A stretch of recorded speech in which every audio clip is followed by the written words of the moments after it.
नमस्कार, मी लतिका। आज मी तुम्हाला कटलेट बनवून दाखवणार आहे आणि एकदम झटपट रेसिपी। खूप जणांनी कमेंट केले होते पोह्यापासून दाखवा। एक वाडगभर बघा पोहे घेतलेले आहेत। अशा आकाराचं वाडग आहे। तुम्ही कोणत्या वाटीच्या मापाने एक वाटी जर घेतले तरी चालेल।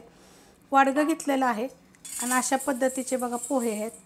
हे पोहे नीट करून घेतलेले आहेत। ह्याला मी स्वच्छ धुवून घेते। पोहे बघा मी स्वच्छ धुवून घेतलेले आहेत आणि आपण ह्याला काय करायचं माहिती आहे का, 10 ते 15 मिनिटं आपण असे झाकून ठेवूया, जेणेकरून हे पोहे कण आपले सॉफ्ट होतील। आणि हे जे पोहे आहेत ना, तुम्ही खूप कमेंट कराल परत मला, हे जे आपण जे पोहे बनवतो ना ते पोहे आहेत। हे पोहे बघा चांगले भिजलेले आहेत, असे भिजले पाहिजेत पोहे। ह्याला काय करायचं, पहिलं हाताने असं चांगलं नरम करून घ्यायचे। हाताने बघा मी असे चांगले मऊ करून घेतलेले आहेत। थोडंसं पाणी जास्त ठेवायचं म्हणजे ते चांगले सॉफ्ट होतात। मग एक बटाटा घेतलेला आहे बघा, शिजवून थंड करून घेतलेला आहे। आता हा खिसून घ्यायचा।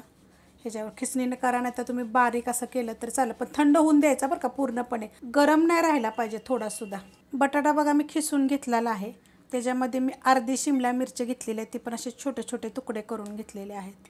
अख्खी जरी टाकली तरी पण चालू शकते। माझ्याकडे थोडेसे वाटाणे आहेत, फ्रोझन वाटाणे आहेत बरं का, हे टाकून घेणार आहे। जर फ्रेश असले की नाही तर थोडंसं तुम्ही शिजवून घेतले तरी पण चालतील। एक मीडियम आकाराचा कांदा बघा घेतल्याचा बारीक कापून घेतलेला आहे, तो पण आपण ह्याला टाकून घेऊया। थोडीशी टाकायची कोथिंबीर।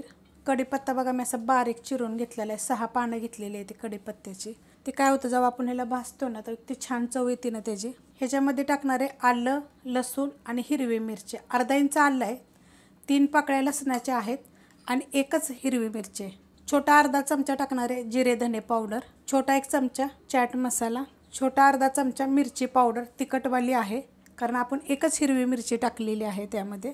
चवीप्रमाणे टाकायचे आपल्याला ह्याच्यामध्ये मीठ, थोडीशी टाकायची हळद आणि ह्याच्यामध्ये टाकायची आपल्याला थोडीशी हिंग पावडर। आता तुम्हाला पाहिजे तर तुम्ही ह्याच्यामध्ये अर्धा चमचा गरम मसाला पावडर बी टाकलं तरी पण चालू शकते। त्याच्यामध्ये टाकायचे बघा 1.5 चमचा मी घेतलेला आहे बेसन पीठ ह्या चमच्याच्या मापानं आणि 1 चमचा घेतलेला आहे कॉर्नफ्लॉवर। तुम्हाला जर हे नसेल टाकायचं ना तर तांदळाचं पीठ जरी टाकलं तरी चालेल, नाही तर नुसतं बेसन पीठ जरी टाकलं तरी चालेल। पण का तांदळाचं जेव्हा पीठ टाकाल का नाही तर थोडंसं कुरकुरीतपणा चांगला येतो, त्यासाठी। त्यापेक्षा जास्त टाकायचं नाही। तुम्ही जर जास्त साहित्य घेतलं का नाही तर जास्त लागेल। आणि जर ह्याच्यामध्ये तुमच्याकडं कुठल्या गोष्टीचं पाण्याचा वापर थोडासा झाला ना, ओलसर वगैरे राहिलं ना, तर तुम्हाला त्याच्यामध्ये मग पीठ थोडंसं टाकायला लागेल। आता हे चांगलं मिक्स करून घ्यायचं बरं का, हातानं दाबून दाबून। मस्त असं बघा मी मिक्स करून घेतलेलं आहे। असा मोठा गोळा बनवून घेतलेला आहे एक।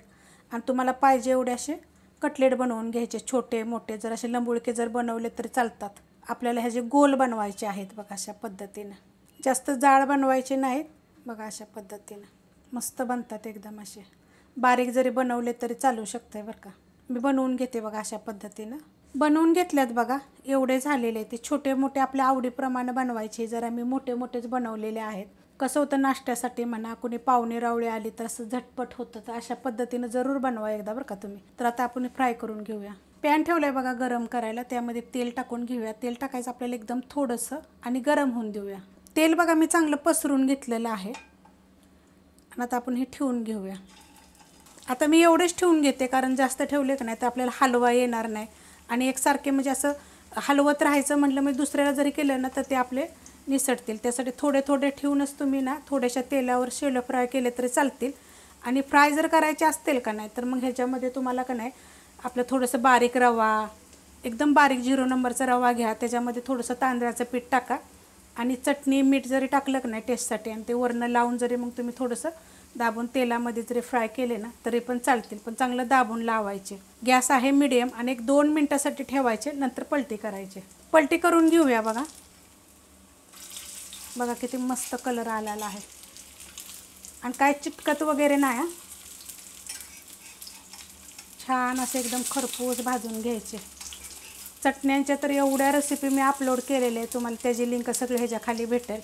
आणि एकदम बघा क्रिस्पी बघा, आहे का। 2-2 मिनटं ठेवायचं बरं का, जास्त पण वेळ ठेवू नका। आणि वाटलं तर काय करायचं, मग थोडंसं तेल आपलं असं साईडनं सारायचं असं।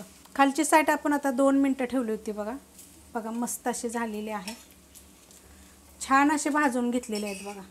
एकदम क्रिस्पी भाजून घ्यायचे, लय हलवायचा प्रयत्न करायचा नाही। 1-2 मिनटं ठेवायचे। आणि हा मोठ्या बर्नेलचा गॅस असल्यामुळे मी तुम्हाला हे सगळं सांगत असते, तेलकट वगैरे होत नाहीत। आता कसं होतं माहिती आहे का, पाहुणे कुणी आली तर आपण एकच कधी कधी नाश्त्याची रेसिपी देतो, तर थोड्याशा वेगवेगळ्या पद्धतीने द्यायचा प्रयत्न करायचा। अशा पद्धतीने तुम्ही एकदा जरूर करून बघा. रेसिपी आवडली तर लाईक करा, सबस्क्राईब करा, कमेंट करा आणि शेअर बी करा.